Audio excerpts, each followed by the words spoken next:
The rain lashed against the windows of the silver BMW as man Arthur Davies drove aimlessly through the cobbled streets of London.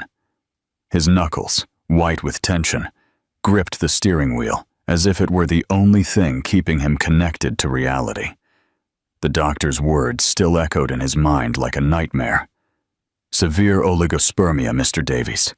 I'm afraid the chances of conceiving naturally are practically nil." At 42, Arthur had built a financial empire from nothing. Invest London, his fintech company, was worth over $300 million. He had everything money could buy: a mansion in Belgravia, luxury cars, exotic vacations. Everything except the one thing he truly desired: a family. The memory of Lady Eleanor pierced his chest like a sharp dagger. 3 weeks had passed since his fiancée, heiress to one of London's most aristocratic families, had left the engagement ring on the marble table in his study. "You can't give me heirs, Arthur," she had said, with that coldness he mistook for elegance. "My family expects me to continue the lineage. It's not personal, it's practical." "Not personal." Arthur let out a bitter laugh that was lost in the roar of the engine. How could it not be personal when it concerned his inability to create life? The fog thickened over Westminster Bridge, blurring the city lights into golden smudges. Arthur didn't see the truck until it was too late. The headlights rushed towards him like beasts' eyes in the darkness. His heart stopped for an eternal second. He swerved sharply to the right. The BMW leaped the safety barrier with a metallic crash that cut through the night like a scream. The world became a whirlwind of shattered glass, twisted metal, and the strange sensation of flying.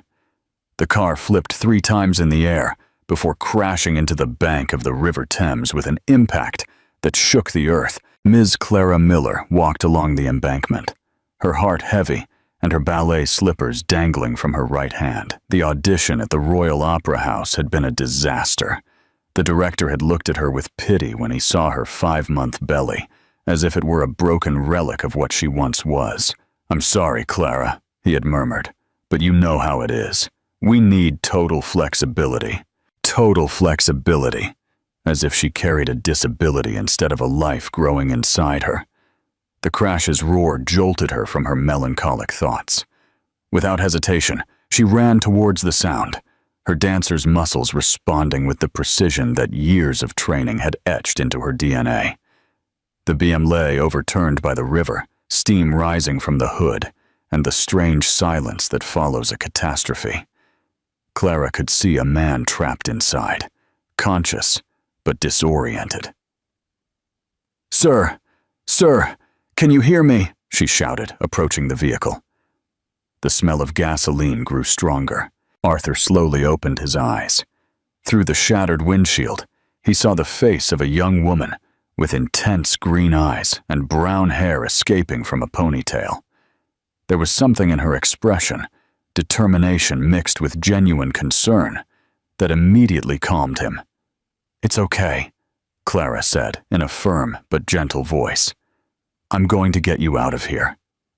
With a strength that defied her delicate appearance, Clara managed to pry open the wrecked door. Years of dance had given her a unique understanding of the human body and its limits. She carefully helped Arthur out of the vehicle. "Can you walk?" she asked, putting his arm over her shoulders. "I think so," Arthur murmured, surprised by the warmth radiating from this stranger. He leaned on her, feeling for the first time in weeks that he wasn't completely alone. They moved away from the car just as a spark ignited the gasoline fumes. The explosion lit up the night like a macabre firework, and Arthur realized that this unknown woman had just saved his life. "Thank you," he whispered, looking into her eyes under the golden light of the flames. "I don't know who you are, but Clara," she said simply. "And you don't have to thank me for anything. I just hope you have someone who cares about you at home." Arthur felt a pang in his chest. There was no one at all. But as he looked at this mysterious woman, who had appeared like an angel in his darkest night. Something inside him began to awaken. Something he hadn't known had been asleep until that moment. 3 days after the accident, Arthur found himself standing in front of the entrance of St. Thomas's Hospital with a bouquet of white roses in his hands and an emptiness in his stomach that had nothing to do with skipping breakfast. He had hired a private investigator to find Clara, but he wanted to thank her personally. His bruised ribs protested when he pushed the hospital's revolving door. The doctor had insisted he rest, but Arthur couldn't get the image of those compassionate green eyes out of his head. "Excuse me," he said to the receptionist, an older woman with reading glasses dangling from a gold chain. "I'm looking for someone who might work here or come regularly. Her name is Clara. Clara Miller." The voice came from behind him, soft but unmistakable. Arthur turned slowly, and there she was. She wore a navy blue dress that accentuated her eyes, and now that he could see her clearly under the hospital's fluorescent light, he noticed the gentle curves of her pregnancy. "You," he murmured, feeling his pulse quicken. "I was looking for you." Clara studied him with curiosity. Away from the chaos of the accident, she could see he was a handsome man with dark hair, slightly graying at the temples, and dark eyes that seemed to carry the weight of the world. "How did you find me?" she asked, heading towards the hospital cafeteria. Arthur followed her, noticing how she walked with the natural grace of a dancer. "I have my resources," Arthur confessed, feeling strangely nervous. "But when I found out you came here regularly for prenatal checkups, I wanted to wait for you. I needed to see you again." They sat at a table by the window overlooking the hospital gardens. Arthur watched as Clara unconsciously stroked her belly as she spoke, a gesture so natural and protective that it produced a strange mixture of tenderness and pain in him. "How are you feeling?" Clara asked, ignoring her own circumstances to worry about him. "The blow was quite strong. Better than I deserve," Arthur said honestly. "Clara, I can't stop thinking about what you did that night. You risked your life and your babies for a complete stranger." Clara smiled, and Arthur felt something inside his chest expand. "It wasn't a rational decision," she admitted. "I just couldn't stand by and watch someone in danger, especially someone who seemed as lost as I feel most days." The honesty in her voice completely disarmed him. Arthur, accustomed to conversations full of strategies and ulterior motives in the business world, found himself with someone who spoke from the heart, unfiltered. "Lost?" he asked softly. Clara looked out the window where a young couple pushed a baby stroller along the garden path. "My baby's father. Well, let's just say he's not in the picture," she said with a smile that didn't reach her eyes. "Turns out there are men who see pregnancy as an inconvenience to their life plans." Arthur felt a sudden, inexplicable anger towards the man who had abandoned this extraordinary woman. "He's an idiot," he said with more vehemence than he intended. Clara laughed, a genuine laugh that filled the space between them. "That's exactly the word my adoptive mother, Mrs. Evelyn, used, though she added some more colorful adjectives in East London slang." "East London?" Arthur frowned. That neighborhood was worlds away from his life in Belgravia. "Yes, that's where I grew up. Evelyn found me in an orphanage when I was 5, and she gave me everything she had. We didn't have much money, but there was more than enough love." Clara looked at him directly. "And do you have family?" Arthur felt the familiar weight of loneliness. "My parents died when I was a teenager. I've built a company. I have financial success, but..." He stopped, surprised by his own vulnerability. "Turns out money can't buy the things that truly matter." "Like family?" Clara murmured, understanding immediately. "Like family," Arthur confirmed. They sat in silence for a moment, two wounded souls recognizing each other without need for words. "Clara," Arthur finally said, "would you like to have dinner with me? Not as a date," he quickly clarified, seeing her cautious expression. Just as two people who understand what it's like to feel lost. Clara studied him carefully. There was something about this man that both comforted and scared her. After Mr. Richard Thorne, she had sworn not to trust so easily again. But Arthur was different. There was a sincerity in his eyes that Richard had never had. "I know a place," she said slowly, "but it would have to be near my dance school. I have classes tonight." "You're a dancer?" Arthur leaned forward, genuinely interested. "Was," Clara corrected. "Now I teach children in Brixton. It's different from what I used to do, but I like it more." Arthur nodded, but as he watched her talk about her work with a passion that lit up her entire face, he couldn't help but wonder what secrets her past held, and why he had the feeling that their stories were more intertwined than either of them could imagine. The Dreams in Motion dance school was located in a 3-story building in the heart of Brixton, with exposed brick walls and large windows that filled the studios with natural light. Arthur followed Clara up the wooden stairs, feeling each step take him further from his familiar world of steel and glass. "It's not the most elegant place," Clara apologized as she opened the front door, "but it's ours." Arthur entered and was speechless. The walls were covered with children's drawings, performance photos, and mirrors reflecting ballet bars worn smooth by years of use.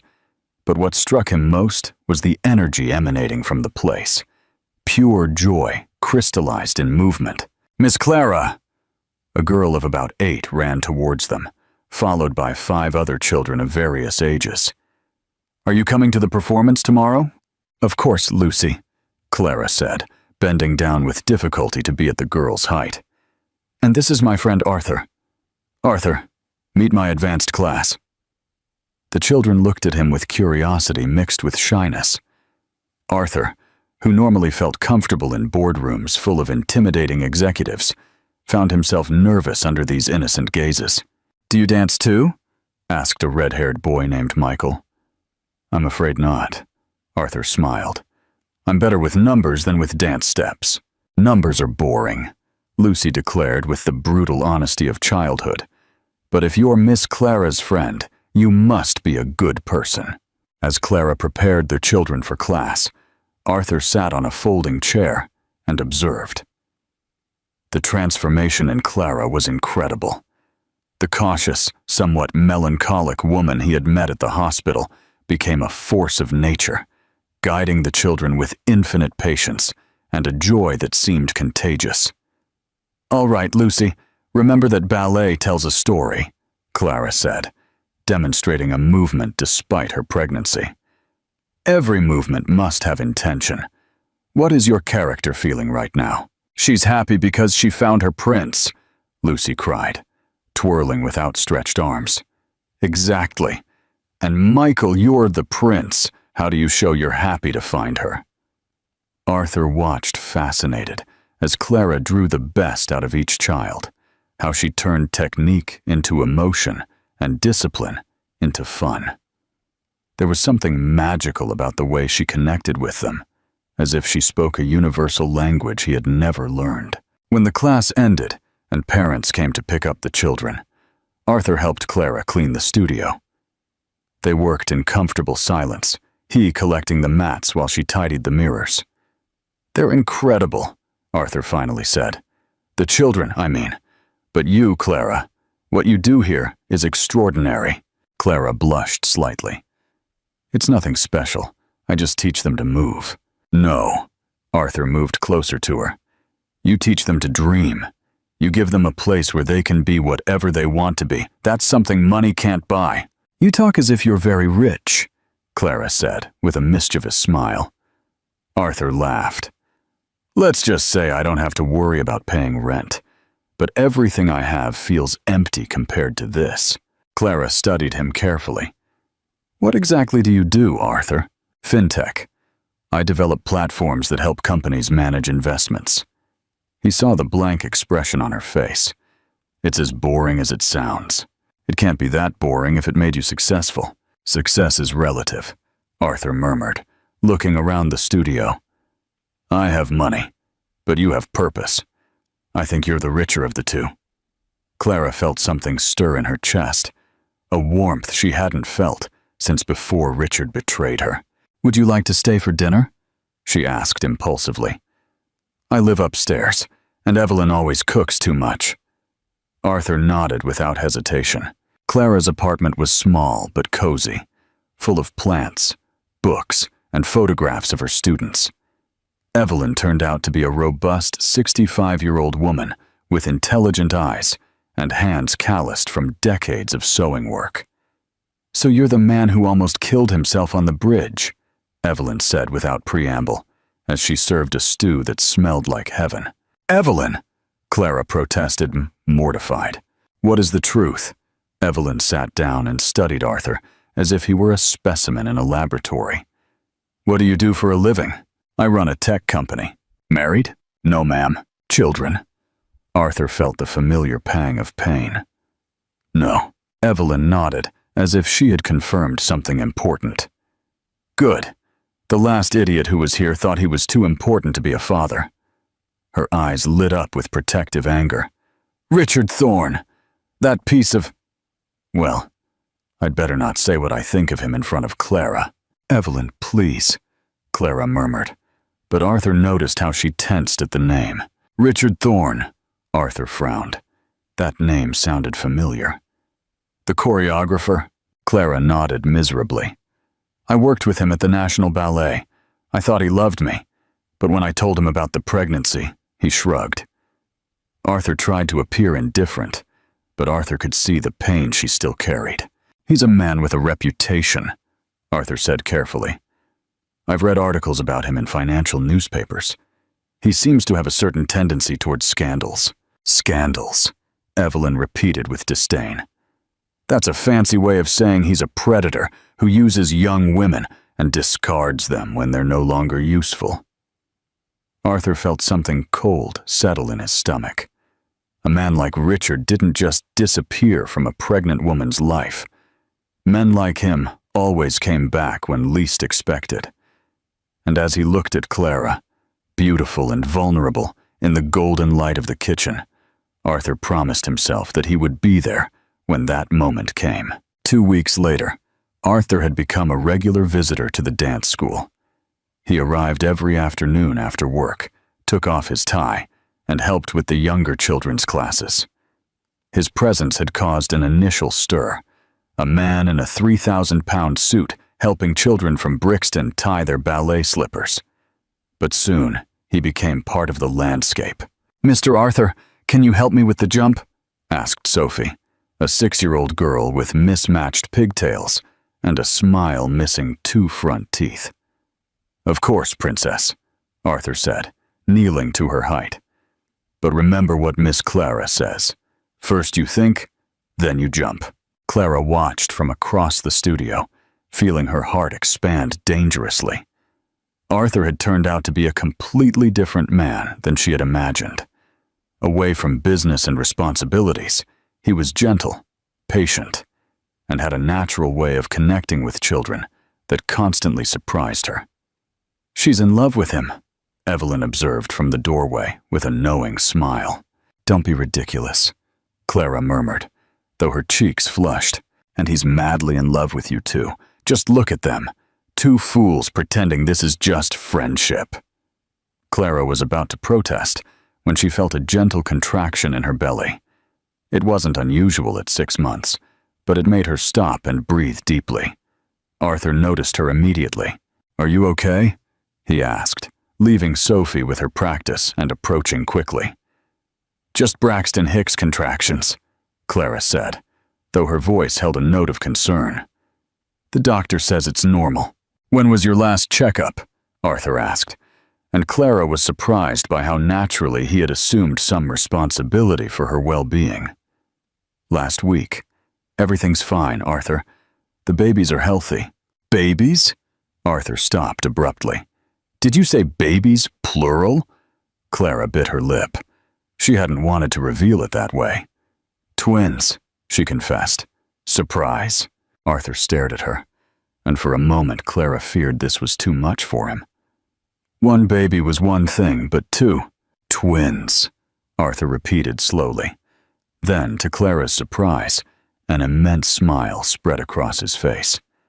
Clara, that's incredible. Aren't you scared?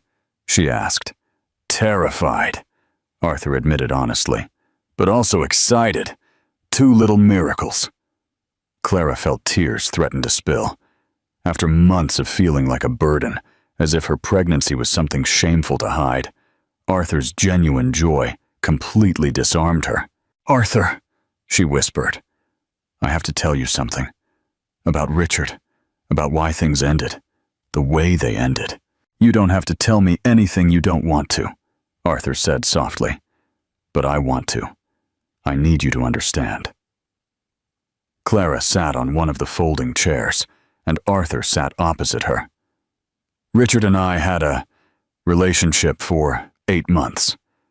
I was the principal ballerina, and he was brilliant, charismatic. He made me feel special. Arthur noticed the pain in her voice and had to control the urge to take her hand. When I told him about the pregnancy, his first reaction was to ask me how much it would cost to fix it, as if the babies were an accounting problem. Clara took a deep breath. When I told him I wanted to keep them, he told me he would destroy my career if I tried to publicly link him to them. He threatened you? Arthur's voice had become dangerously low. More than that, he made sure I couldn't get work with any major ballet company in England. A word from him was all it took to close doors for me. Arthur felt a cold, controlled anger he had never experienced.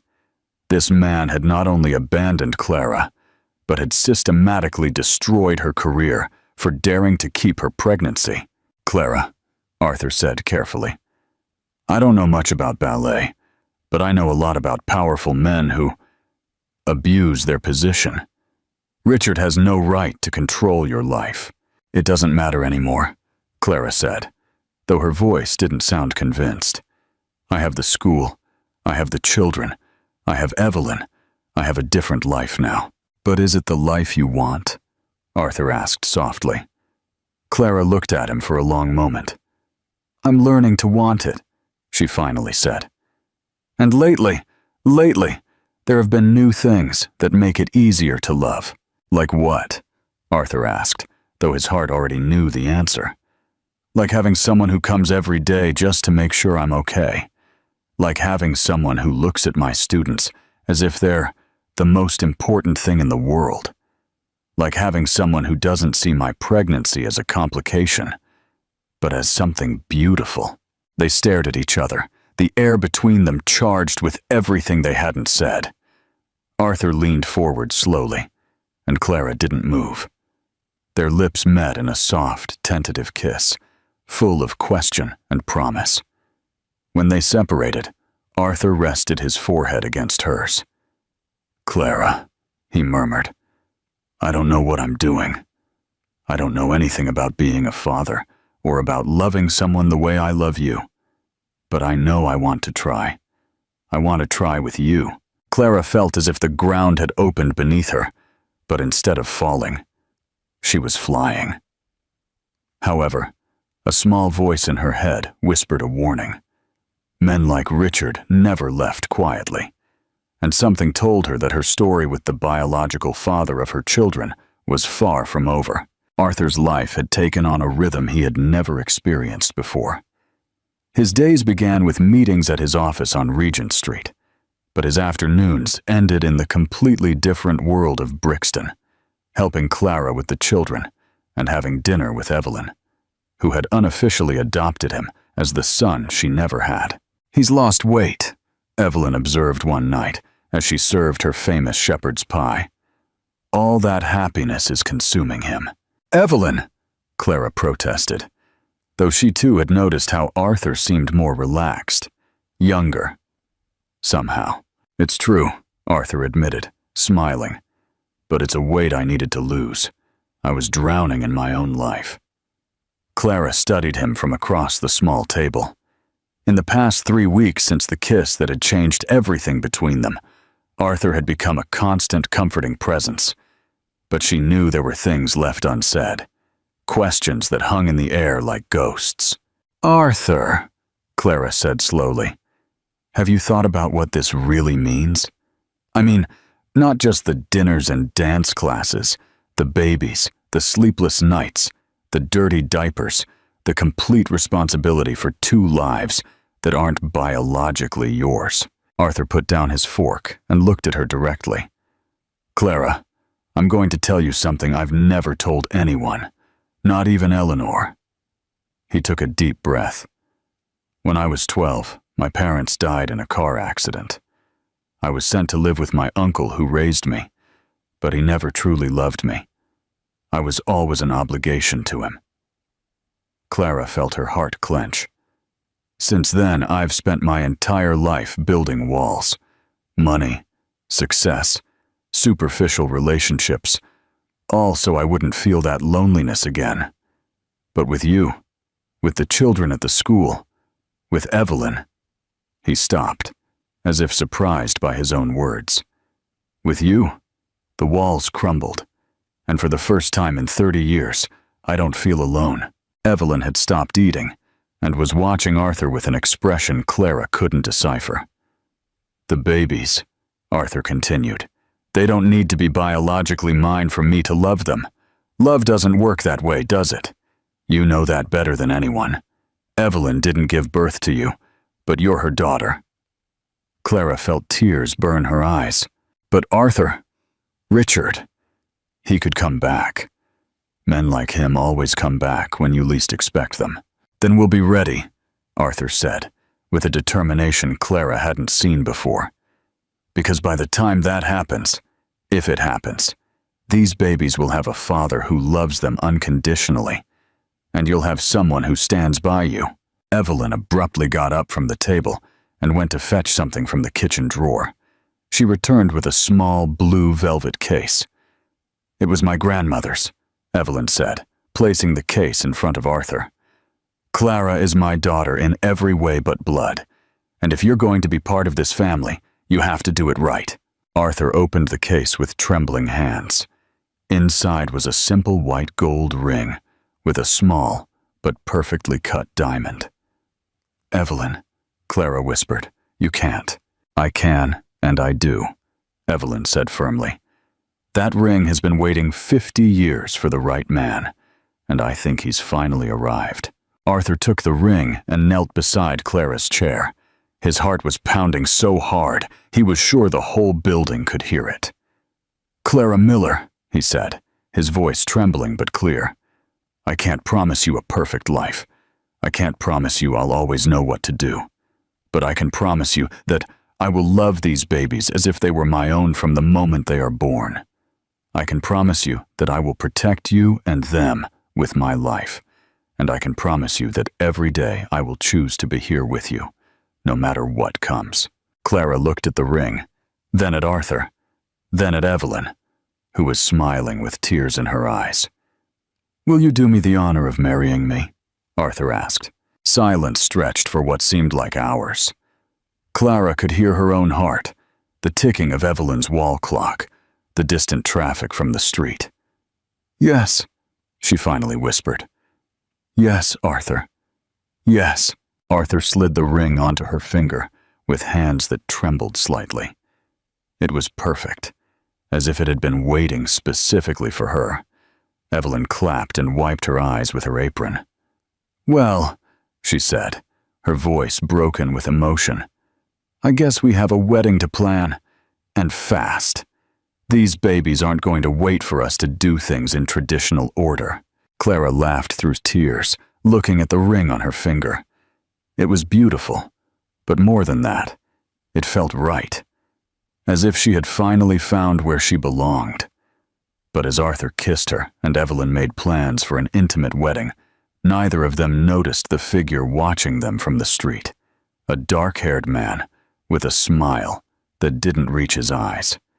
Richard Thorne had returned to London, and it was time to reclaim what he considered his. The morning that would change everything began like any other. Clara was in the dance studio, 7 months pregnant, overseeing her advanced students' morning practice for the end-of-year performance. Arthur had arrived early with decaf coffee for her and croissants for everyone, a routine he had developed in the 3 weeks since their engagement. "Lucy, remember to keep your shoulders relaxed," Clara instructed, demonstrating the position despite her prominent belly. "Ballet should look effortless, even when it requires all your strength." Arthur watched from his usual spot in the corner, marveling at how Clara had adapted her teaching to her pregnancy, without losing an ounce of her grace or authority. The children adored her, and he could see why. There was something in her way of teaching that turned discipline into love, technique into art. The sound of the front door opening interrupted his thoughts. Clara looked up, expecting to see one of the parents arriving early, but she froze. Richard Thorne stood at the studio entrance with a smile Arthur immediately recognized as that of a predator who had just found his prey. He was taller than Arthur had imagined, with the kind of masculine beauty that looked good on theater posters, but there was something in his eyes that immediately put Arthur on guard. "Hello, Clara," Richard said in a soft voice that filled the space like spilled oil. "You look radiant." The children stopped in the middle of their exercises, sensing the immediate tension that filled the air.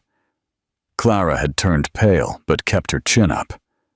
"Children," she said in a firm voice, "go to the next studio and practice the sequences we went over yesterday. Lucy, you're in charge." The students obeyed quickly, though Arthur noticed how some of the older ones looked back with concern before leaving. "Richard?" Clara said once they were alone. "What are you doing here?" Richard entered the studio completely, moving with the calculated grace of someone accustomed to being the center of attention. His eyes slid to Arthur, evaluating him with the gaze of a man accustomed to cataloging the competition. "Aren't you going to introduce me to your friend?" Richard asked, loading the last word with an insinuation that made Arthur clench his fists. "Arthur Davies," Arthur said, standing and extending his hand. "Clara's fiancé." Richard took his hand with a smile that widened, but also grew colder. "Richard Thorne, father of the babies Clara is carrying." The air became thick with unexpressed tension. Arthur felt every muscle in his body prepare for a fight that hadn't even begun. "What do you want, Richard?" Clara asked, her voice sharp as broken glass. Richard moved towards her with feline movements. "I came to meet my future wife," he said casually, as if commenting on the weather. "Your what?" Clara recoiled involuntarily. "I've been thinking a lot these past few months," Richard continued, ignoring the shock on her face. "About us, about the family we're about to create. I realized I made a terrible mistake by walking away from you."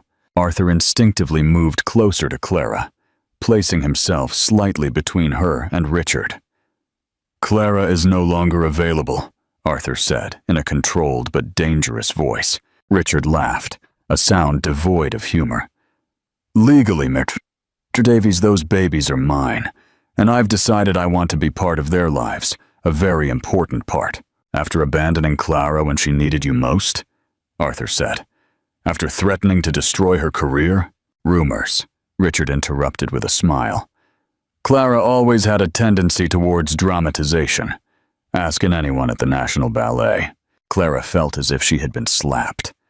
The ease with which Richard rewrote history, the way he made her pain seem like an invention, angered her more than any direct insult. "Get out of my school," Clara said, her voice trembling with rage. "Now." "Clara, darling," Richard said, and Arthur had to use all his self-control not to hit him for the condescending tone. "I know you're confused right now. Pregnancy hormones can make women make irrational decisions. Like deciding to have your children instead of getting rid of them?" Clara said acidly. Richard frowned slightly, as if she had struck a discordant note in a symphony. "That was different. I wasn't prepared then, but now." He shrugged elegantly. "Now I'm ready to be the father these children deserve." "These children already have the father they deserve," Arthur said firmly. Richard looked at him with an expression that was almost amused. You, Mr. Davies, a man who has known Clara for only 2 months, think you can just show up and play house with my family? This isn't your family, Clara said in a firm voice. You lost that right when you offered me money to abort. A poor choice of words in a moment of shock, Richard said softly. But I'm here to make things right, Clara. To make things as they should be. He pulled an envelope from his jacket and placed it on the ballet bar. My lawyer will be in touch with you soon. I'm filing for joint custody, of course. The children will split their time between London and Paris, where I'm setting up my new production. Clara felt as if the ground was crumbling beneath her. You can't! You don't have the right! I have every right in the world, Richard said, his mask of charm finally slipping to reveal something darker beneath. I am their biological father, and unlike Mr. Davies here, I have the ability to give them the kind of life they deserve. Culture, education in the best schools, connections in the art world. Money, Arthur interrupted coldly. You're talking about money.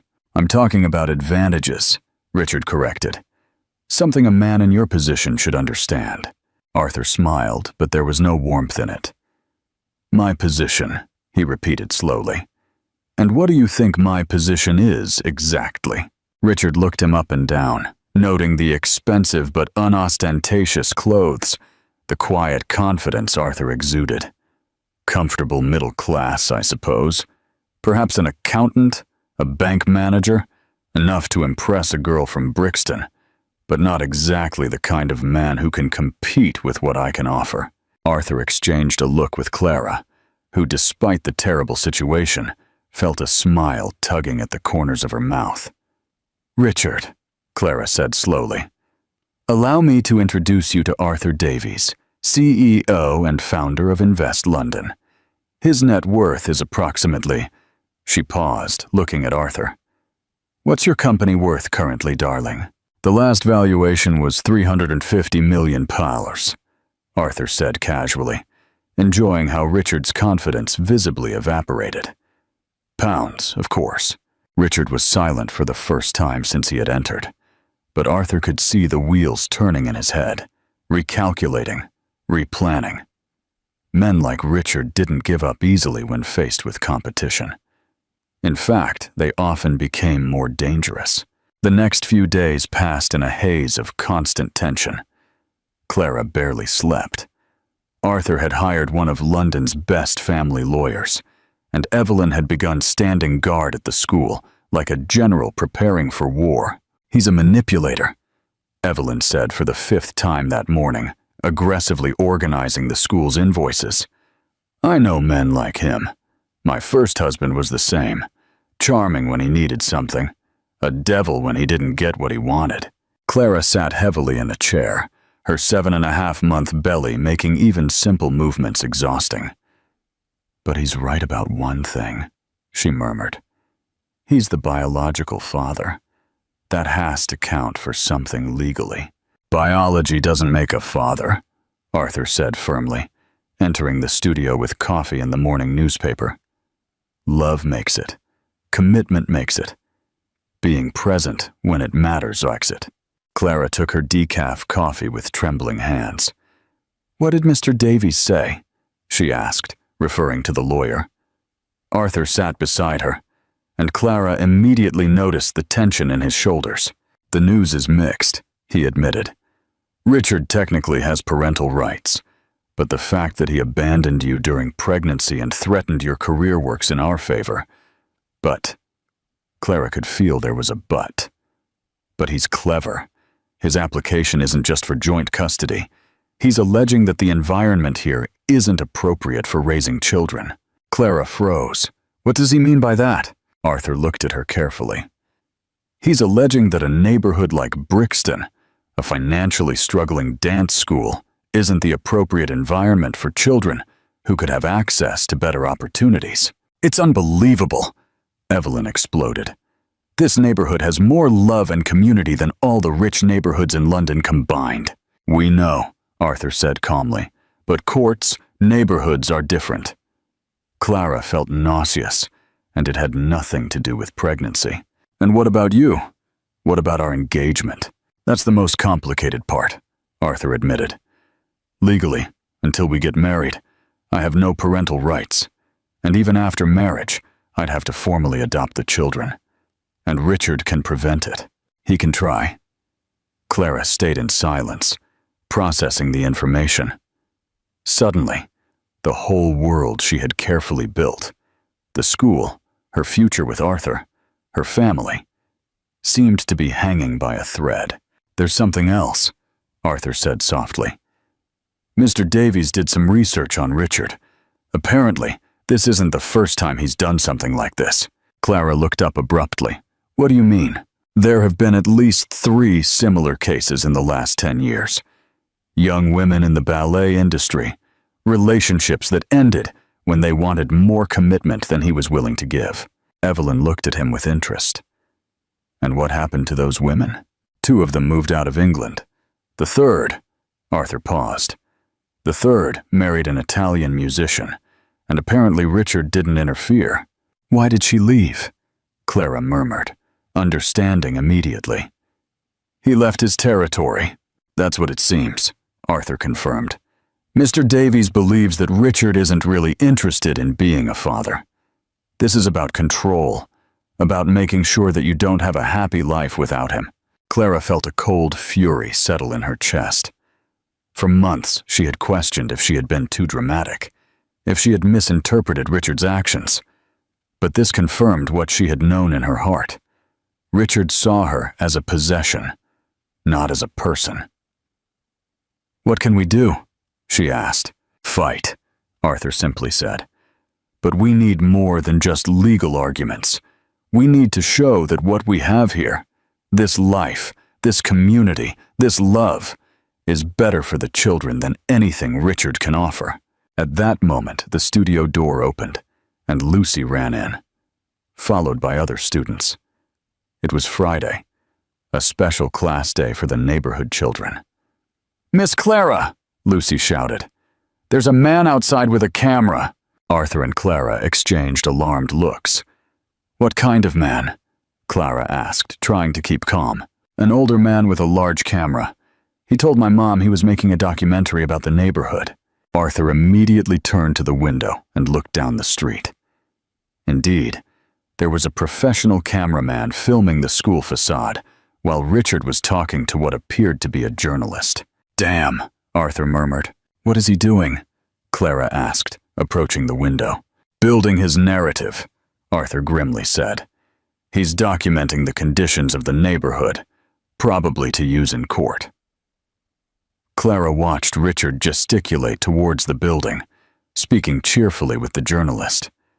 Even from a distance, she could see his charming smile, the same one that once made her feel like the most special woman in the world. Miss Clara, said Michael, one of the older students. Is that man going to get us out of here? Clara turned to the children, who looked at her with genuine concern. These children had been her salvation when her world had crumbled. They had given her purpose when she felt lost, joy when she was depressed, a family when she felt alone. No, Clara said, with a firmness that even surprised herself. Nobody is going to get you out of here. This is our school, our community, our family, and we are going to fight for it. Arthur looked at her with admiration. This was the Clara who had saved his life that night on the bridge. Brave, determined, willing to fight for what she loved. But while Clara consoled the children and Arthur planned legal strategies, none of them knew that Richard had an ace up his sleeve that would make everything they had faced so far seem like a child's game. Lady Eleanor Beaumont had decided that it was time to recover what she considered hers. Eleanor Beaumont watched the news broadcast from her apartment in the exclusive neighborhood of Kensington, with a glass of red wine in her hand and a satisfied smile on her lips. The report on parental rights in modern England showed Richard eloquently speaking about his desire to be part of his children's lives, while images of the Brixton neighborhood painted a picture of urban poverty and limitations. Perfect, Eleanor murmured, taking a sip of her Rioja Reserva. Her phone rang, and she saw Richard's name on the screen. "Excellent work," Eleanor said, without preamble when she answered. The report was exactly as we discussed. "Thank you," Richard replied, his voice soft but calculated.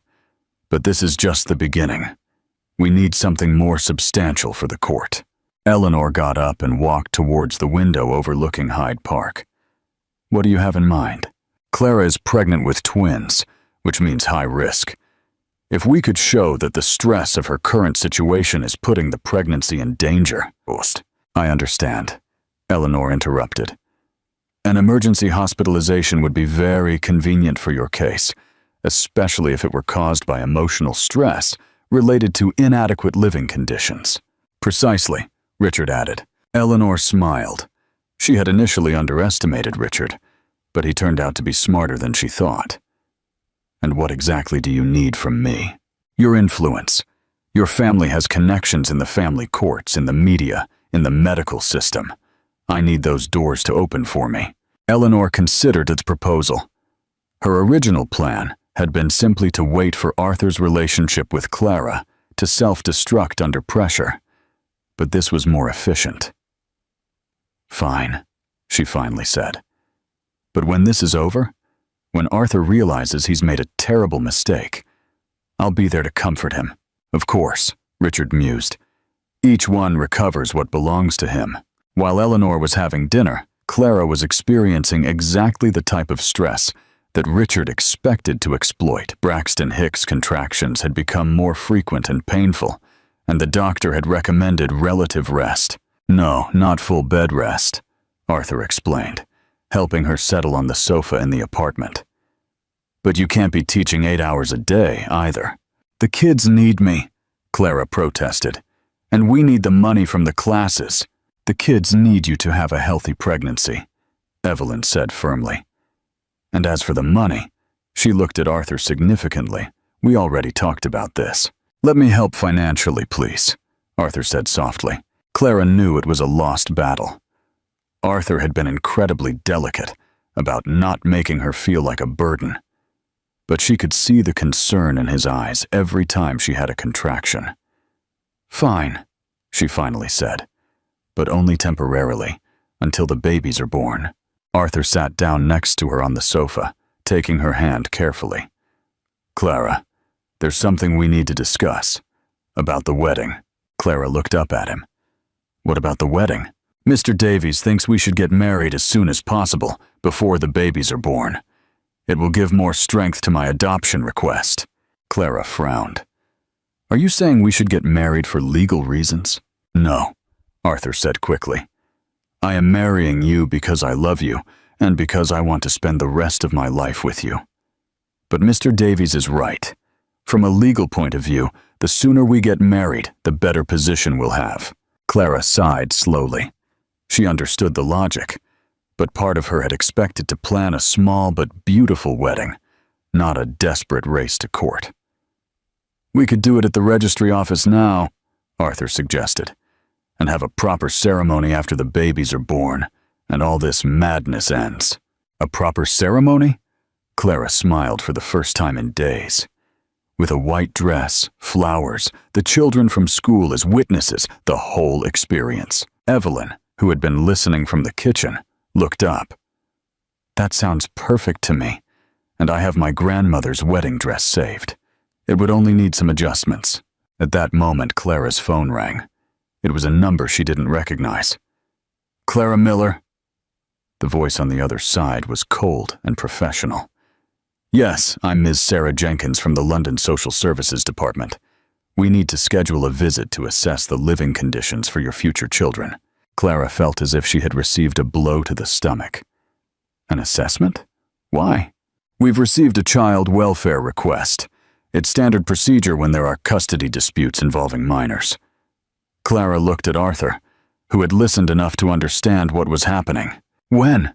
Clara asked, trembling. "Next Tuesday at 10 in the morning. Make sure that both you and Mr. Davies are present." After hanging up, Clara stared at the phone. "He's doing it," she murmured. "Richard is building a case that makes it look like we're inadequate parents." Arthur felt a cold and controlled anger. So, we're going to make sure that when the social worker comes here, she sees exactly what we see. We see a loving family, a community that supports you, and a home full of everything these babies will need. And I'm going to call all the mothers in the neighborhood, Evelyn insisted. By Tuesday, this social worker will understand exactly what kind of place Brixton is. But while Clara, Arthur, and Evelyn planned their defense, Eleanor was making her own phone calls. And by Tuesday, the social worker was going to arrive with a very specific perspective on what constitutes an appropriate home for Richard Thorne's children. The contraction hit Clara like a strong and unexpected wave during the social services evaluation. Sarah Jenkins had been asking about the security measures in the apartment when Clara bent over, grabbing her belly. "Clara?" Arthur immediately got up from his chair. "Are you okay?" "No," Clara moaned. "Something's not right. It's too soon." Evelyn appeared from the kitchen as if she had sensed the problem. "How long between contractions?" she asked, her experience as a foster mother to half a dozen children in the neighborhood kicking in. "This is the second in 10 minutes, Clara murmured, trying to breathe through the pain. Sarah Jenkins watched the scene with an indescribable expression, taking notes on her tablet. "Ms. Miller," she said firmly, "you need to go to the hospital immediately." "I'm on my way with the car," Arthur said, but Clara grabbed him by the arm. "Don't call an ambulance. I don't want to risk it." The next few minutes were a whirlwind of activity. Paramedics arrived quickly, evaluated Clara, and confirmed that she was in active premature labor. 7.5 months, said one of the paramedics to his partner. "We need to get to the hospital now." While they were carrying Clara on the stretcher, Arthur took her hand. "You're coming with me?" Clara asked, her eyes full of fear. "They wouldn't separate me from you with dynamite," Arthur said firmly. Evelyn followed him by taxi, and surprisingly, Sarah Jenkins also went to the hospital. "It's part of my evaluation," she explained when Arthur asked her. "I need to see how they handle a family crisis." At St. Thomas's Hospital, Clara was immediately taken to the high-risk maternity unit. Dr. Peterson, her obstetrician, examined Clara with a serious expression. "The babies are in position, but they're premature," he explained. "We're going to do everything we can to stop the labor. But if we can't..." "Will they be okay?" Clara asked, her voice breaking. 32-week-old babies have excellent chances, the doctor assured, but we would prefer to keep them in for a few more weeks. For the next 6 hours, Arthur did not move from Clara's side. He held her hand through the contractions, spoke to her during moments of panic, and when the doctors finally said they couldn't stop the labor, he promised her that everything would be okay. "I'm scared," Clara whispered during a particularly intense contraction. "Me too," Arthur admitted. "But we're going to face all the fears that come, together." Sarah Jenkins observed from a corner of the room, still taking notes. Arthur had tried to ask her to leave, but she had insisted that it was important to document the handling of the emergency. At 11:47 p.m., Master Leo Davies was born, weighing 2.1 kilos. 3 minutes later, Master Noah Davies arrived, weighing 2.3 kilos. Both babies immediately cried, a sound that made Clara and Arthur cry too. "They're perfect," Clara murmured, while the nurses quickly cleaned them before taking them to the neonatal intensive care unit. Arthur looked at these two little beings who had changed their lives before they were even born. They were not his biologically, but at that moment he felt such fierce and immediate love that he was surprised. "Hello, Leo," he murmured when they allowed him to briefly touch the baby's little hand. "Hello, Noah. I'm Dad." Clara watched him interact with the babies, and for the first time in weeks, she felt completely at peace. This man who had appeared in his life as a miracle was exactly the father these children needed. Evelyn arrived at the hospital at midnight with a bag full of clothes for Clara and energy drinks for Arthur. "How are they?" she immediately asked. Small but strong, Arthur said. The doctors say they'll probably be in intensive care for 2 or 3 weeks, but the prospects are excellent. Evelyn hugged Clara carefully. And you, how are you, my daughter? Exhausted, sore, worried, and completely in love, Clara said honestly. Sarah Jenkins approached the group. Ms. Miller, Mr. Davies, I need to talk to you about my assessment. Arthur tensed immediately, but Sarah raised a hand. During the emergency tonight, I observed how you handled a serious medical crisis. I saw Mr. Davies remain calm under pressure, make rational decisions, and consistently prioritize the well-being of Ms. Miller and the babies. I saw Ms. Miller maintain her composure despite the pain and fear, communicate clearly with the medical staff, and show genuine concern for the health of her children. Clara and Arthur exchanged glances, not knowing if this was good or bad. I also observed, Sarah continued, a solid support network in Mrs. Evelyn, who clearly functions as a de facto grandmother for this family. Sarah closed her tablet. My recommendation for the court will be that these children are in a stable, loving, and appropriate environment. Mr. Davies demonstrated tonight that he is completely committed to the well-being of these babies, and Ms. Miller demonstrated that she is a capable and responsible mother. Clara felt as if she could breathe for the first time in weeks. It means that from my professional perspective, these babies do not need to be removed from their current home, Sarah said firmly. But while Arthur and Clara hugged each other in relief, none of them knew that Richard had been watching from the hospital corridor. And what he had seen, Arthur being the first to care for the babies, the way the children immediately calmed down in his arms, the natural way in which he had assumed the role of father, had filled him with a fury that would make everything they had faced so far seem like just a warm-up. 2 weeks later, while Leo and Noah were growing strong in the neonatal intensive care unit, Clara was at home recovering when she received an unexpected call. The name on the screen made her hesitate before answering. Ms. Scarlett Hayes. Scarlett had been one of her best friends at the National Ballet until the situation with Richard had created uncomfortable divisions throughout the company. Wow.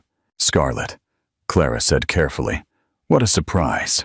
Clara, I need to see you, Scarlett said without preamble. It's about Richard. There are things you need to know. An hour later, Scarlett was sitting in Evelyn's kitchen, her trembling hands wrapped around a cup of coffee. Arthur had come directly from the hospital, where he had been taking the afternoon shift with the babies. First, Scarlett said, I need to apologize. When everything happened to you and Richard, I didn't say anything, and I should have. Clara frowned. What do you mean? Scarlett took a deep breath. You weren't the first, Clara. Richard has done this before. Many times. Arthur leaned forward. What exactly has he done before? Seduce young dancers. Promise them the world. Use his position to control their careers, and then destroy them when they want more than he's willing to give. Clara felt as if she had been hit in the stomach. How many? That I know personally, 5, including you, but I've heard rumors of more. Scarlett took a phone out of her pocket. Clara, I have recordings.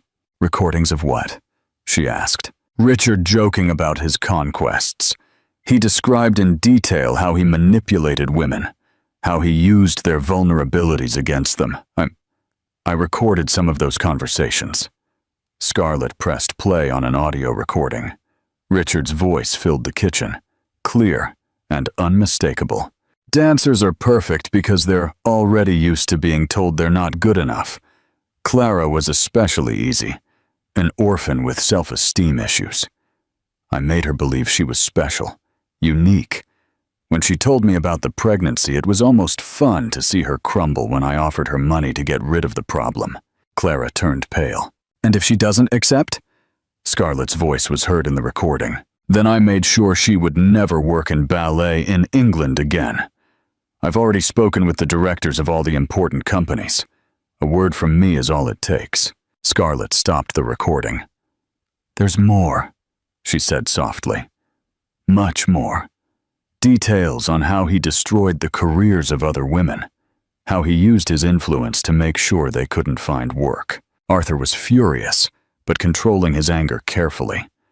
"Why are you coming with this now, Scarlett?" Scarlett looked at Clara directly. "Because I found out you're trying to get custody of your babies, and I can't live with myself knowing what I know and doing nothing to stop it," Clara cried, years of doubt and self-blame finally finding relief. "I thought it was my fault," she murmured. "I thought I had misinterpreted everything." "It wasn't you," Scarlett said firmly. "It was never you. Richard is a predator, and he's very good at what he does." Evelyn, who had been listening in silence, spoke for the first time. "Is there more evidence? Other women who would be willing to speak?" Scarlett nodded. "Two of them now live abroad from England, but they're willing to testify by video conference. And there are emails, text messages, documents that show how Richard used his influence to destroy careers." Arthur got up and started walking through the kitchen, his legal mind working quickly. "Scarlett, this could change everything. The case. But it also means you're going to make an enemy of Richard. Are you ready for that?" Scarlett straightened up. "Clara risked her life to save a stranger on a bridge. The least I can do is risk my career to protect her children from a monster." Clara dried her eyes. "Why now, Scarlett? What made you finally decide to speak?" Scarlett hesitated. Then she took out her phone again. "Richard contacted me last week. He wanted me to testify in his favor, to say that you had emotional problems, that you were unstable." She played another recording. "Scarlett, I need your help with Clara. You know her. She was always dramatic, depressive. If you could testify about her mental state, about how the pregnancy affected her negatively." "Richard, I can't do that." "Of course you can. And it would be very beneficial for your career if you did. I'm setting up a new production next year." Clara felt nauseous. "He's trying to make it look like I'm mentally unstable. But now we have evidence that he's the one who has a predatory behavior pattern," Arthur said grimly. "Scarlett, would you be willing to give all this evidence to our lawyer?" "I already did," Scarlett said. "I sent Mr. Davies copies this morning." Clara looked at this woman who had been her friend, then her stranger, and now her savior. "Scarlett, how can I thank you?" "Name one of your children after me," Scarlett said with a smile, "and make sure Richard never gets close to them." But while Scarlett was delivering the evidence that could destroy Richard's case, Eleanor was in her apartment executing the final phase of her plan. It was time to remind Arthur exactly what he had lost when he chose a pregnant dancer over an aristocratic heiress. Eleanor Beaumont was walking through her private office in the penthouse of the Shard, with a glass of champagne in one hand and a phone in the other. The panoramic view of London stretched before her, but her attention was completely focused on the conversation she was having. "Do you have everything ready?" she asked into the phone. "Yes, Lady Beaumont," replied the professional voice on the other end. "The documents are prepared, the photographs are selected, and the timing is calculated for maximum impact." Eleanor smiled with satisfaction. For weeks she had watched Arthur play happy family with Clara and her premature babies. It was time to remind him what really mattered in life: status, wealth, power.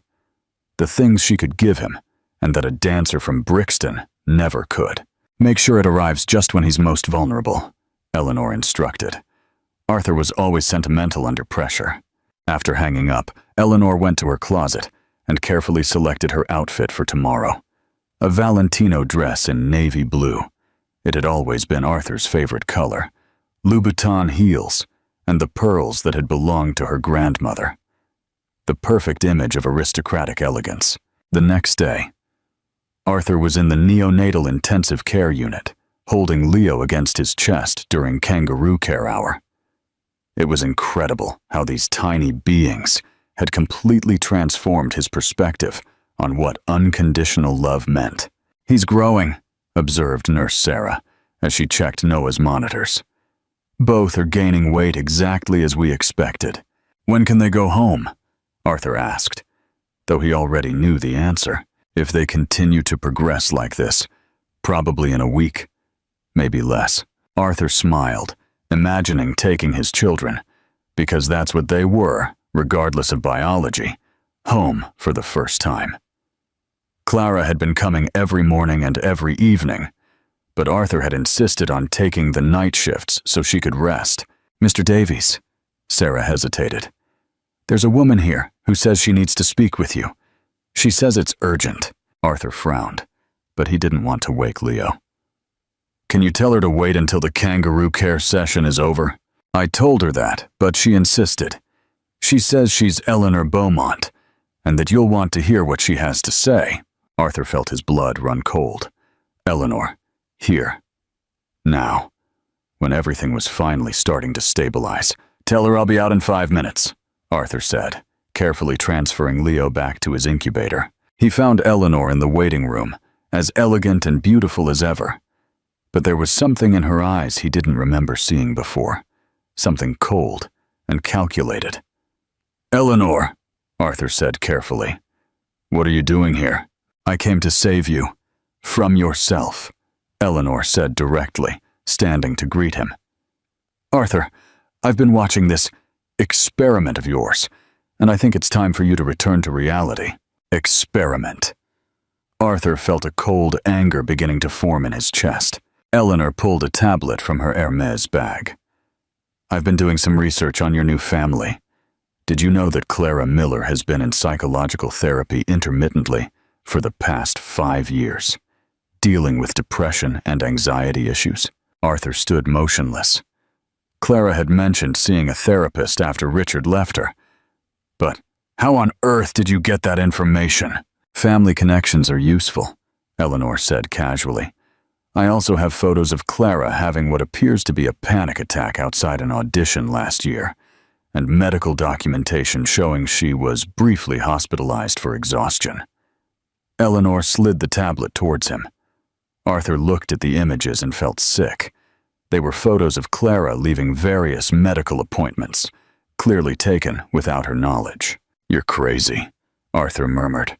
You've been spying on her. I've been protecting your interests, Eleanor corrected. Arthur, look at the facts objectively.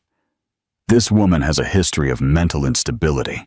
She's raising another man's children, and she's dragging you into a legal battle that's going to ruin your reputation. Arthur shoved the tablet back at her. Eleanor, I don't know what game you're playing, but it's over here. Game? Eleanor laughed, but there was no humor in the sound. Arthur, I'm not the one playing.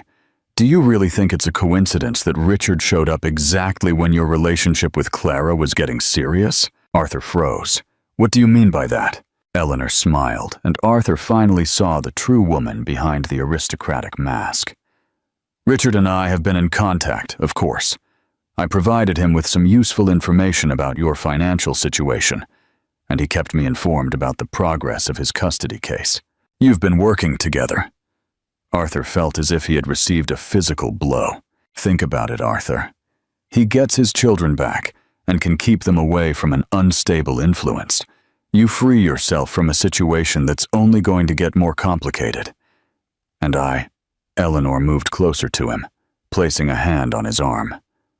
I can offer you the life you truly deserve. No drama, no legal battles, no responsibility for children who aren't yours. Arthur looked at this woman he had once planned to marry and realized he had never truly known her. Eleanor, he said in a dangerously low voice, if you ever come near Clara, the babies, or me again, I'm going to use every resource I have to make sure you regret it.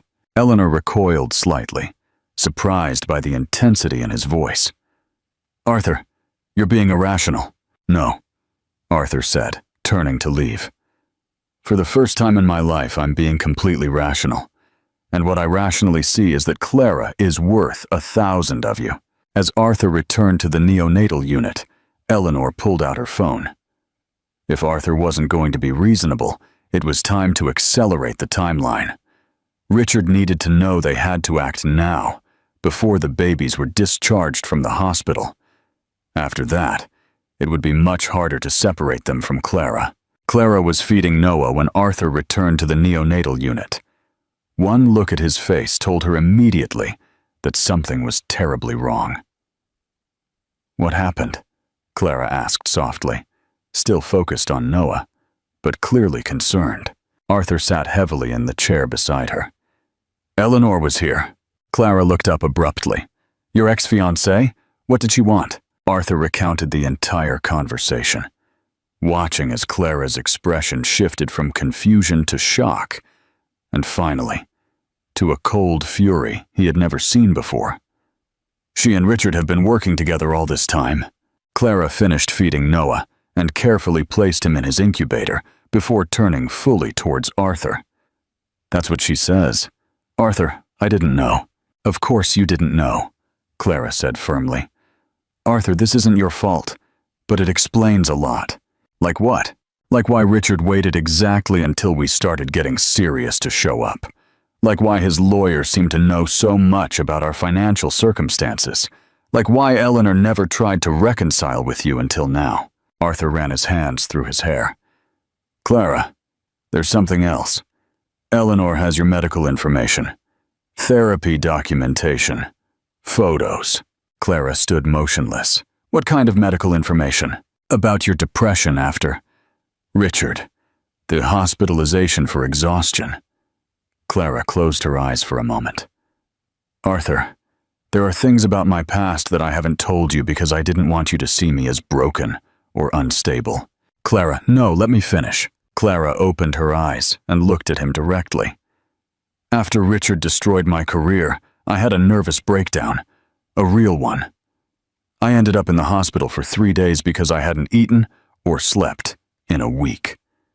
I was seeing a therapist twice a week for months." Arthur took her hand. "That doesn't make you unstable.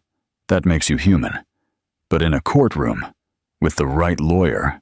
Clara didn't finish the sentence. "They're not going to use that against you," Arthur said firmly. "I won't allow it." At that moment, Sarah approached them with a worried expression. "Mr. Davies, Ms. Miller, there's someone here who says he needs to see you. A man who claims to be the biological father of the babies." Clara and Arthur exchanged glances. "He's in Dr. Peterson's office," Sarah continued. "He says he has legal documents." Clara immediately stood up.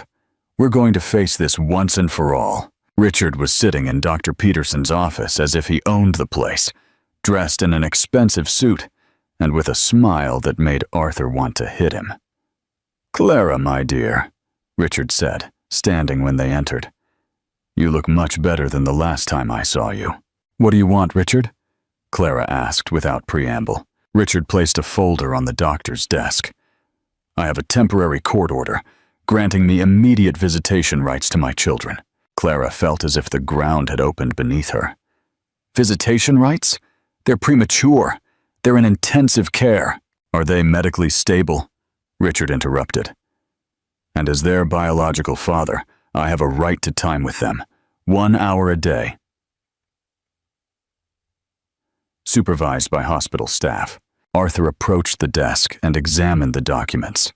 They were real, official, and terrifyingly specific. "How did you get this so quickly?" Arthur asked. Richard smiled. "I have excellent lawyers and judges who understand the importance of parental rights." Clara felt dizzy. "Richard, the babies barely weigh 2 kilos each. They need stability, routine." "They need to know their real father," Richard said. And Arthur had to physically restrain himself from hitting him. Dr. Peterson, who had been reviewing the legal documents, looked up. "Mr. Thorne, although these documents appear to be in order, I must insist that any visits be made under strict medical supervision. These babies are at a very delicate stage." "Of course," Richard said magnanimously. "I only want the best for my children." Clara looked at this man who had destroyed her life once and now threatened to do it again. But this time, there was something different about her. This time, she was not alone. And this time, she had something more important to protect than just her own heart. "Okay," Clara finally said. "You can have your supervised hour, but Richard—" "Yes?" Clara stepped closer to him, and Arthur could see the strength she had developed during these difficult months. "If you do anything that puts the health or well-being of my children at risk, I'm going to make sure that you never get near them again. And this time, I have the resources to back it up." Richard looked at Arthur over Clara's shoulder. "Ah, yes, your new sugar daddy. Very convenient." Arthur stepped forward, but Clara put a hand on his chest. "He's not worth it," Clara murmured. "He wants you to react like that." Richard headed towards the door. "I'll start my visits tomorrow at 2 in the afternoon. He paused at the door. "Enjoy this time with them, because very soon my children are going to know who their real father is." After Richard left, Clara collapsed into a chair. But instead of the tears Arthur expected, there was determination in her eyes. The war had officially begun. But this time, Clara was not the vulnerable young woman Richard had destroyed before. This time, she was a mother, and that made her something much more dangerous. The family courtroom was filled with a tension that could be cut with a knife. Clara, dressed in a navy blue suit that Evelyn had carefully altered to disguise her postpartum figure, sat next to Arthur and their lawyer, Mr. Davies, at the defendant's table. Across the room, Richard looked impeccable in an Armani suit, flanked by a legal team that clearly cost more than the dance school's annual budget. Judge Thompson, a 60-year-old man with reading glasses and an expression that revealed nothing, reviewed the case documents one last time before beginning. "This is a complex case involving the custody of newborn twins, Leo and Noah Miller," the judge began. "Mr. Richard Thorne is requesting joint custody as the biological father, while Ms. Clara Miller is requesting full custody with subsequent adoption by Mr. Arthur Davies, her fiancé." Clara felt as if her heart was going to burst from her chest. After weeks of preparation, the moment that would decide her children's future had finally arrived. Richard's lawyer, an elegant man named Mr. Harrison, rose for his opening argument. "Your Honor, this case is simple. A biological father who recognizes his responsibility and wishes to be part of his children's lives. Mr. Thorne has been clear in his intention to provide financial stability, superior educational opportunities, and cultural exposure that will greatly benefit these children." Mr. Harrison paused dramatically. "Ms. Miller, while undoubtedly well-intentioned, lives in a 2-bedroom apartment in a neighborhood that, frankly, does not offer the advantages these children deserve. Furthermore, there are documented concerns about her emotional stability, including hospitalizations for depression and anxiety." Clara clenched her fists, but Mr. Davies had warned her this would come. "Your Honor," Mr. Harrison continued, "we are not here to completely remove these children from their mother. We simply ask that they have access to the father who can give them opportunities she cannot." When Mr. Harrison sat down, Mr. Davies slowly rose. He was an older man, less elegant than his counterpart, but there was something in his presence that immediately changed the energy of the room. "Your Honor, the defense will demonstrate that this case is not about money, status, or even biology. It is about what constitutes a true family and what is best for these specific children." Mr. Davies approached the jury. "Mr. Thorne speaks of responsibility, but where was that responsibility when he abandoned Ms. Miller at the most vulnerable moment of her life?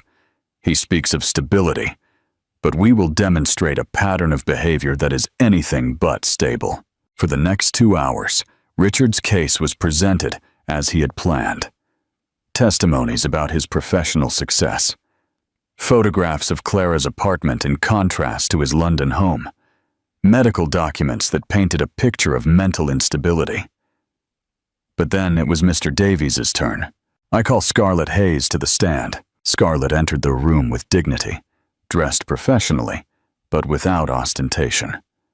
When she raised her right hand to swear to tell the truth, Clara could see her hand trembling slightly. "Ms. Hayes," Mr. Davies began, "what is your relationship with Mr. Thorne? I worked with him at the National Ballet for 3 years. I also had a personal relationship with him. Can you describe the nature of that relationship?" Scarlett took a deep breath.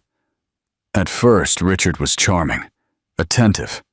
He made me feel special, as if I were the only woman in his world. But gradually, he began to control aspects of my professional and personal life. Can you be more specific? He decided what roles I could audition for, who I could talk to in the company, even what I should eat to maintain my figure. When I finally tried to end the relationship, he threatened to ruin my career." Richard's lawyer stood up. "Objection, Your Honor. This is hearsay testimony about a personal relationship that has no direct relevance to this case." "Your Honor," Mr. Davies responded, "the relevance will become clear fast immediately." The judge nodded. "Proceed, but get to the point." Mr. Davies approached Scarlett. "Ms. Hayes, do you have physical evidence of Mr. Thorne's threats?" Scarlett nodded and took out her phone. "I have recordings of conversations where Mr. Thorne describes his methods for controlling and manipulating young women in the ballet company." The silence in the room was absolute. Richard had visibly turned pale. "Your Honor, I would like to play one of these recordings," Mr. Davies said. After a brief consultation, the judge allowed the audio to be played. Richard's voice filled the room, clear and unmistakable. "Clara was especially easy, an orphan with self-esteem issues. I made her believe she was special, unique. When she told me about the pregnancy, it was almost fun to see her crumble when I offered her money to get rid of the problem." Clara felt tears burn her eyes, but not from sadness, from relief. Finally, the world could hear the truth about Richard Thorne. The recording continued. "If she doesn't accept, I'll make sure she never works in ballet in England again. I've already spoken with the directors of all the important companies. A word from me is all it takes to ruin these girls." Judge Thompson frowned deeply. "Mr. Thorne," the judge said, "is that your voice on the recording?" Richard slowly stood up, his confidence completely evaporated. "Your Honor, that conversation was taken out of context." "It's a simple question, Mr. Thorne. Is that your voice?" "Yes, but—" "There's no but, Mr. Thorne. Sit down." Mr. Davies continued his interrogation. "Ms. Hayes, do you know of other women who have experienced similar behavior from Mr. Thorne?" "Yes, at least 4 that I know personally. And would any of them be willing to testify?" At that moment, the courtroom door opened. 2 women entered, clearly nervous but determined. Mr. Davies smiled.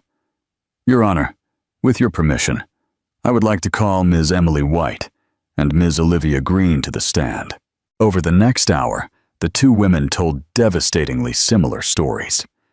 Richard seducing young dancers, promising them brilliant careers, controlling their lives, and then professionally destroying them when they tried to become independent. When the testimonies ended, Richard looked like a completely different man from the one who had confidently entered that morning. But Mr. Davies wasn't finished. "Your Honor, I call Mr. Arthur Davies to the stand." Arthur stood up and walked to the stand with the quiet confidence Clara had come to love. When he swore to tell the truth, his eyes met hers for a moment, and Clara saw all the promise and determination she had seen that first night at the hospital. "Mr. Davies," Mr. Davies began, "how long have you known Ms. Miller?" 4 months. "And in that time, have you observed any behavior that concerns you regarding her ability to be a mother?" Arthur straightened up. "Quite the opposite. I've seen Clara transform the lives of dozens of children at her dance school. I've seen how she handles crises with calmness and rationality, and I've seen how she has put the needs of her babies before everything else, even when it meant sacrificing her personal comfort." Arthur paused, and Clara could see the emotion in his eyes. "Your Honor, I have met many successful people in my professional life, but I have never met anyone with the strength, dedication, and capacity for unconditional love that Clara demonstrates every day. Richard's lawyer rose for cross-examination. Mr. Davies, you have been trying to have biological children for years, correct? That's correct.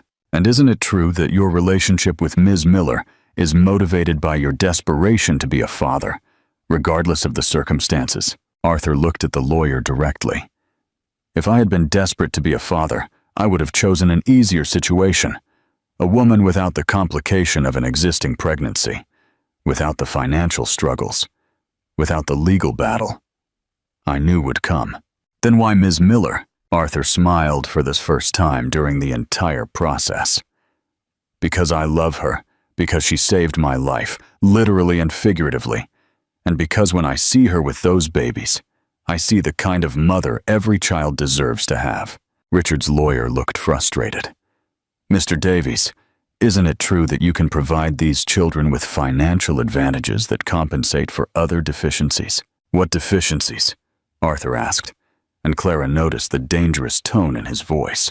Well, the mother's lack of emotional stability, the socio-economic environment. Arthur leaned forward in his chair. Sir, Clara's apartment in Brixton has more true love than all the mansions in Kensington combined. The children at her school love her because she sees their potential when others only see their limitations. And if you believe that stability is measured by money in the bank instead of by the ability to love unconditionally, then you clearly don't understand what makes a family. When Arthur stepped down from the stand, Clara felt as if she could fly. This man not only loved her, he defended her, he valued her.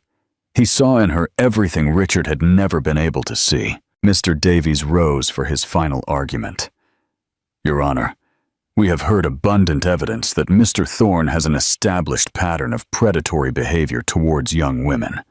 We have heard recordings where he himself admits to manipulating and destroying lives for personal pleasure. Mr. Davies approached the judge. More importantly, we have seen clear evidence that these babies already have a family, a mother who loves them unconditionally, a man who has shown that love is stronger than biology, and a community that will support them throughout their lives. Mr. Thorne talks about opportunities, but what opportunity for healthy emotional development is there with a father who sees women as objects of manipulation? What opportunity is there to learn about true love from a man who abandons women when they need him most? Mr. Davies paused. Finally, Your Honor, I ask you to look beyond bank accounts and mansions and see what truly matters. These babies deserve to grow up in a home where they are loved by those who chose them, not by those who accidentally created them. Judge Thompson retired to deliberate. Clara, Arthur, Evelyn, and Scarlett waited in the hallway for what seemed like hours, but in reality was only 40 minutes. When they were called back into the courtroom, Judge Thompson had a serious but not indecipherable expression. I have carefully considered all the evidence presented, he began. This case involves the well-being of two innocent children, and that consideration must be paramount in any decision. The evidence clearly shows that Mr. Thorne has a pattern of behavior that is inconsistent with the best interests of these children. His own words, recorded without his knowledge, reveal a mentality that views women, and by extension children, as objects for his personal manipulation. Richard had turned completely pale. Furthermore, the judge continued, the evidence shows that these children are already in a stable and loving environment. Ms. Miller has proven to be a dedicated and capable mother, and Mr. Davies has demonstrated a genuine commitment to the well-being of these children. The judge looked directly at Richard. Therefore, I completely deny Mr. Thorne's request for custody. Furthermore, I grant full custody to Ms. Miller, with approval for subsequent adoption by Mr. Davies. Clara collapsed into her chair, overwhelmed with relief. Finally, Judge Thompson said, given the demonstrated pattern of behavior and the manipulative nature of Mr. Thorne's actions, I impose a restraining order of 500 meters from the minors and their caregivers, valid for 5 years. Richard abruptly stood up and left the courtroom without saying a word, followed by his legal team. But as Clara cried with relief in Arthur's arms, neither of them could imagine how this victory would change them forever, and how the family they had fought so hard to protect would become something even more beautiful than they had dreamed.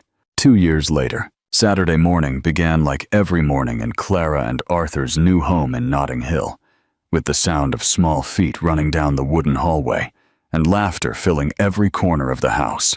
"Daddy, Daddy!" shouted Leo, bursting into the master bedroom with Noah running behind him.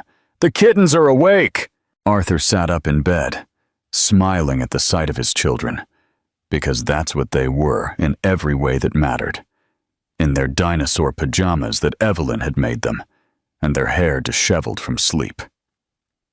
"Good morning, little monsters," Arthur said, reaching for them and tickling them until they squirmed with laughter. Clara watched from her side of the bed, still marveling at how this life that had seemed impossible had become her daily reality. The twins had grown strong and healthy, with Leo's mischievous personality and Noah's more contemplative nature, creating a family dynamic that filled their days with adventure and joy. "Clara," Arthur said softly, "the kittens are awake." Clara laughed. The kittens were actually Sophie and Michael, the two children Clara and Arthur had officially adopted 6 months ago. Siblings aged 8 and 6, who had been in the foster care system after their parents died in a car accident. When Clara met them at a dance school event, she knew immediately that they belonged in her family. "Let's see what those kittens are doing," Clara said, getting up and following the parade of children to the kitchen. The new Dreams in Motion dance school now occupied an entire 4-story building in Notting Hill, serving over 300 children from all over London. What had started as a small school in Brixton had become a community center that offered not only dance classes, but also academic tutoring, arts programs, and support for families in difficult situations. In the kitchen, Sophie was helping Evelyn prepare breakfast, while Michael built an elaborate cereal tower on his plate. "Good morning, family," Clara said, kissing the crown of each little head before pouring herself coffee. "Mommy," Sophie said, using the word she had started to use naturally after a few months at home. "Can we go to the park after breakfast? I want to teach Leo how to do pirouettes on the grass." "Only if you promise you won't come back covered in mud like last time," Arthur said, entering the kitchen fully dressed for his morning run. "We promise nothing," Michael shouted, and everyone laughed. As they prepared to go to the park, Clara reflected on how her definition of family had evolved. It wasn't the traditional nuclear family she had imagined when she was young, but it was perfect for them.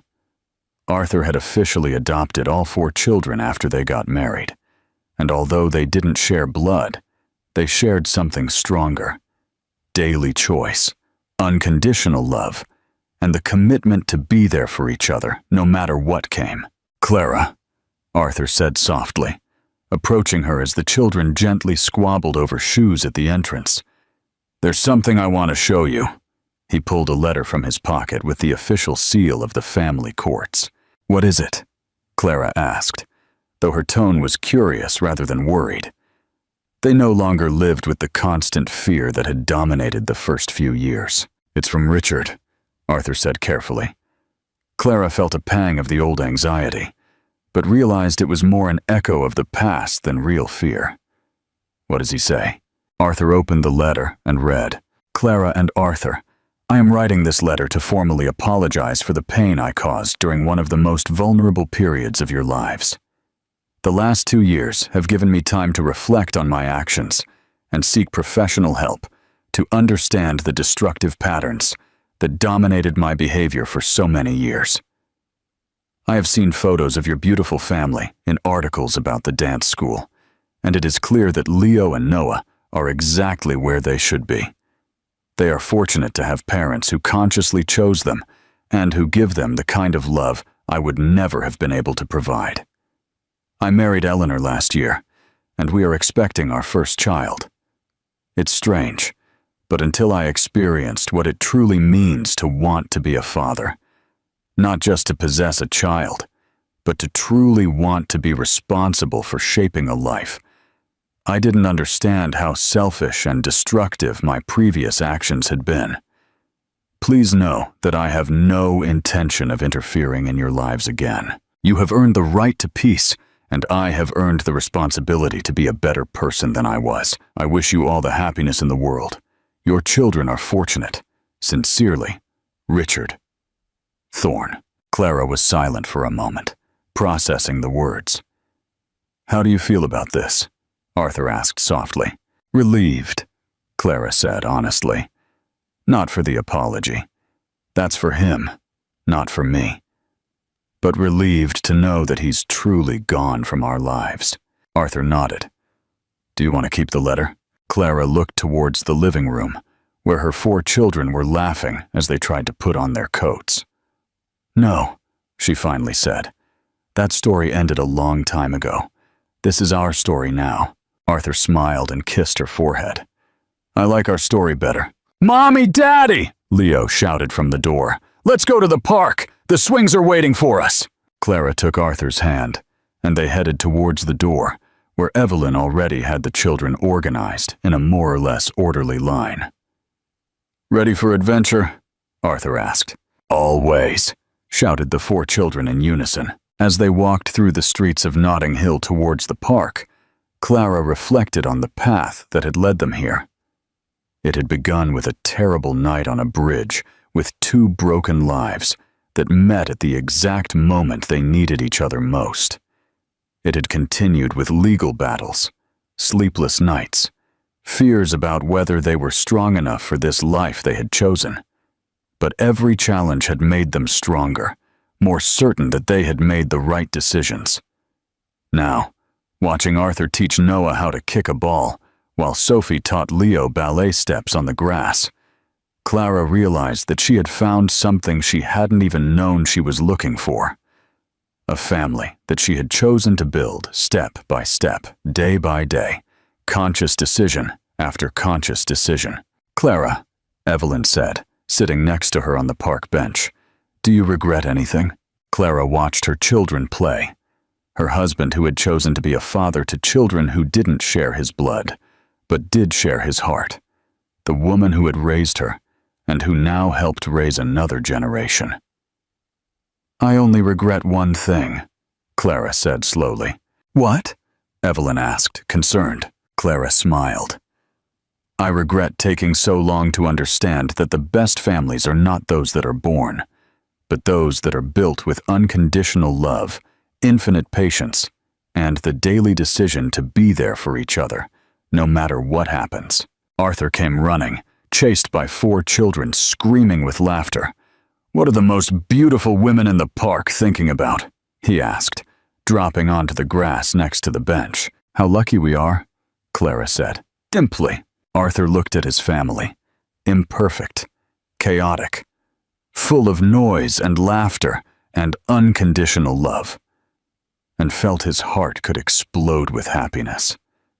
Yes, he said, reaching out to take Clara's hand, while Leo climbed on his back, and Noah decided that Arthur's legs made excellent gymnastics bars. We are very lucky. As the sun set over London, painting the sky in golden and pink hues, the Davies-Miller family walked back home. The children ran ahead, chasing pigeons and telling elaborate stories about imaginary adventures. Evelyn and Clara walked arm in arm, talking about plans for the dance school's new expansion. And Arthur walked behind, watching this family that had appeared in his life when he least expected it, and that had turned out to be exactly what his heart had been searching for, his entire life. That night, after the children were tucked into bed, and Evelyn had retired to her room, Clara and Arthur sat on their balcony, looking at the city lights that had witnessed their love story. Do you know what's the strangest thing? Clara said, snuggling against Arthur's shoulder. What?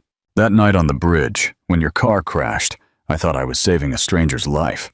But it turns out I was saving my own life too. Arthur hugged her tighter. No, he said softly. We were saving each other. Clara looked up at the stars that shone faintly over London. Do you think we were always destined to meet? Arthur considered the question seriously.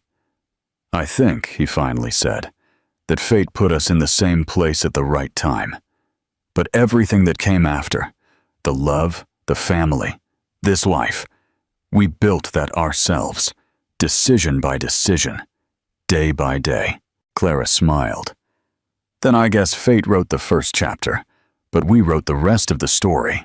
And what a beautiful story it turned out to be, Arthur murmured, kissing the crown of her head as the lights of London sparkled before them like promises of all the tomorrows that awaited them. Don't forget to subscribe to the channel for more heartwarming stories. Like this video if you were moved by Arthur and Clara's journey, and comment your thoughts below. What was your favorite part of their story?